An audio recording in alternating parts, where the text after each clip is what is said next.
Past to present اس علمی سفر میں خوش آمدید۔ یہ چینل آپ کو تاریخ کے گمشدہ اوراق سے لے کر فلسفے کی گہرائیوں تک اور سائنس کے حیرت انگیز کرشموں تک ایک دلچسپ سفر پر لے جاتا ہے۔ آج ہم آپ کے لیے گلمپسز آف ایٹرنیٹی کے نایاب خزانے سے انتخاب لے کر آئے ہیں۔ اگر آپ کو یہ علمی سفر پسند آتا ہے تو چینل کو سبسکرائب کریں اور بیل آئیکن ضرور دبائیں تاکہ کوئی نیا ویڈیو آپ سے چھوٹ نہ جائے۔ جی، تو آج کا ہمارا موضوع واقعی بہت غیر معمولی اور دلچسپ ہونے والا ہے۔ ہم سب نے موت کے حوالے سے بہت سی کہانیاں سن رکھی ہیں۔ بالکل، اور آج کی اس تفصیلی نشست میں ہمارا ہدف ڈاکٹر ریمنڈ موڈی کی معروف کتاب یعنی گلمپسز آف ایٹرنیٹی کے پہلے 2 ابواب کا گہرائی سے جائزہ لینا ہے۔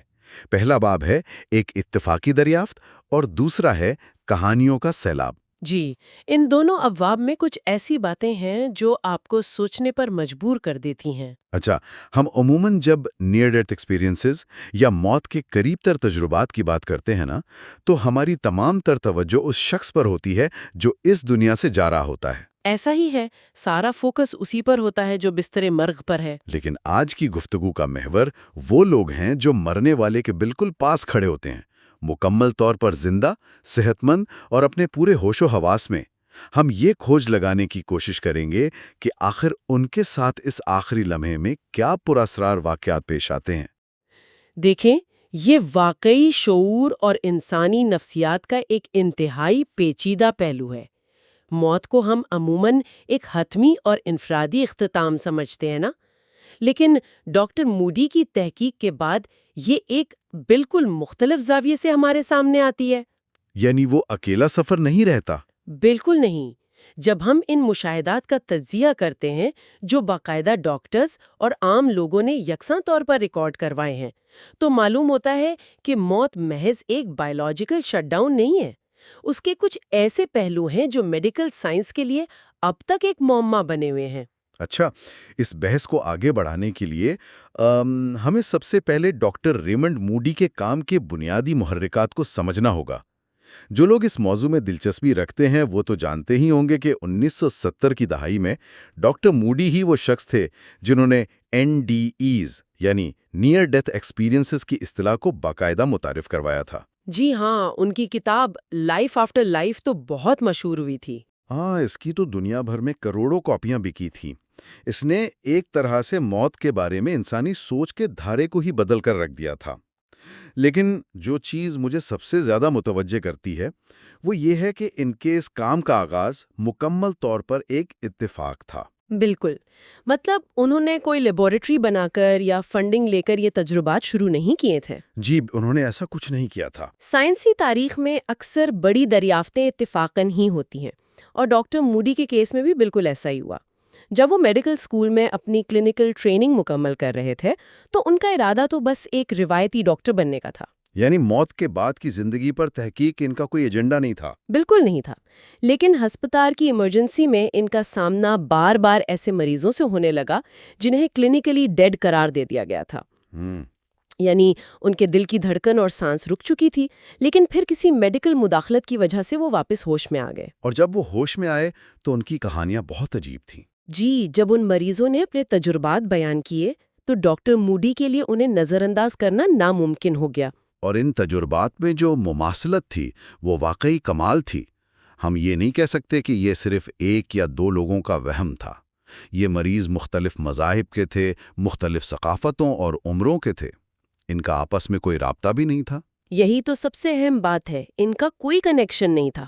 اس کے باوجود وہ سب ایک ہی طرح کی ترتیب بیان کر رہے تھے، جیسے جسم سے باہر نکلنے کا احساس ہونا، ایک تاریک سرنگ نما راستے سے گزرنا، اور پھر ایک انتہائی روشن اور محبت بھری روشنی کا مشاہدہ کرنا، اور اکثر اپنے ان رشتہ داروں سے ملنا جو پہلے ہی وفات پا چکے تھے۔ بالکل، یہ تمام پیٹرنز اتنے واضح تھے کہ ان کو محض دماغ کی کیمیائی گڑبڑ کہہ کر مسترد کرنا بہت مشکل تھا۔ اور دیکھیں، یہی وہ مقام تھا جہاں ڈاکٹر موڈی کو میڈیکل کمیونٹی کے اندر ایک بہت بڑے مخمصے کا سامنا کرنا پڑا۔ طب اور سائنس کی دنیا تو مکمل طور پر ٹھوس ثبوتوں اور ڈیٹا پر چلتی ہے نا؟ جی ہاں، وہاں تو ہر چیز کو لیب میں ثابت کرنا پڑتا ہے۔ تو جب آپ ایسی دنیا میں روشنی کی سرنگوں اور روحانی ہستیوں کی بات کرتے ہیں تو آپ کو فوری طور پر وہم، ہذیان یا دماغ میں آکسیجن کی کمی کا نتیجہ قرار دے دیا جاتا ہے، جسے میڈیکل ٹرم میں ہائپوکسیا کہتے ہیں۔ ہاں، وہ کہتے ہیں کہ بس آکسیجن کم ہوئی اور دماغ نے فریب نظر دکھانا شروع کر دیا۔ بالکل، اور ڈاکٹر موڈی اچھی طرح جانتے تھے کہ اگر وہ ان مشاہدات کو پبلش کریں گے تو ان کے کیریئر پر حرف آ سکتا ہے، لیکن ان کے پاس ذاتی مشاہدات کی تعداد سینکڑوں میں تھی اور ان کے تفصیلات اتنی مربوط تھیں کہ وہ چپ نہیں رہ سکے۔ اور ان لوگوں کی زندگیوں میں جو تبدیلی آئی وہ بھی تو ایک ثبوت تھا۔ ہاں، یہ بہت اہم پوائنٹ ہے۔ ان تجربات سے گزرنے والے افراد کی زندگیوں میں ایک مستقل مثبت تبدیلی آ چکی تھی۔ ان میں موت کا خوف تقریباً ختم ہو گیا تھا اور مادی چیزوں کی طرف جھکاؤ کم ہو گیا تھا۔ اچھا، یہیں سے ڈاکٹر موڈی کی تحقیق کا وہ دوسرا اور میرے خیال میں زیادہ چیلنجنگ مرحلہ شروع ہوتا ہے، جو ہماری آج کی اس گفتگو کا اصل مرکز ہے۔ شیئرڈ ڈیتھ ایکسپیرینسز کے حوالے سے۔ بالکل، انہوں نے صرف موت کے منہ سے واپس آنے والوں کی کہانیاں ہی جمع نہیں کی، بلکہ ایک نئی اصطلاح دی جسے SDES یا شیئرڈ ڈیتھ ایکسپیرینسز کہا جاتا ہے۔ نیئر ڈیتھ تجربات کو تو ہم چلیں مرتے ہوئے دماغ کے کیمیکل سے جوڑ سکتے ہیں، لیکن یہ SDEs اس مفروضے کو بالکل رد کرتے دکھائی دیتے ہیں۔ میں آپ سے مکمل اتفاق کرتی ہوں۔ SDEs دراصل اس پوری تحقیق کی جان ہے۔ اس کو ذرا تفصیل سے سمجھنا ضروری ہے۔ مشترکہ موت کا تجربہ یا SDE وہ نایاب واقعہ ہے جب بستر مرگ کے پاس موجود ایک صحت مند زندہ شخص بھی اس تجربے کا حصہ بن جاتا ہے۔ یعنی وہ شخص جو مرنے والے کا رشتہ دار ہو سکتا ہے، دوست ہو سکتا ہے، یا کوئی نرس بھی؟ جی، کوئی بھی ہو سکتا ہے، اور وہ شخص جسمانی طور پر بالکل ٹھیک ہوتا ہے۔ اس کے دماغ میں آکسیجن کی کوئی کمی نہیں، اس سے کوئی صدمے کی دوائی نہیں دی گئی، لیکن اس کے باوجود وہی روشنی، وہی ماحول محسوس کرتا ہے جو مرنے والا کر رہا ہوتا ہے۔ یہ تو واقعی ایسا ہے جیسے دو مختلف شعور ایک ہی تجربے میں شریک ہو گئے ہوں۔ ایسا ہی ہے۔ ایک بالکل صحت مند دماغ وہ سب دیکھ رہا ہے جس کی سائنس کے پاس کوئی مادی توجہ نہیں ہے۔ اس چیز کو بہتر انداز میں سمجھنے کے لیے کتاب میں ڈاکٹر جیمیسن کی کیس سٹڈی دی گئی ہے۔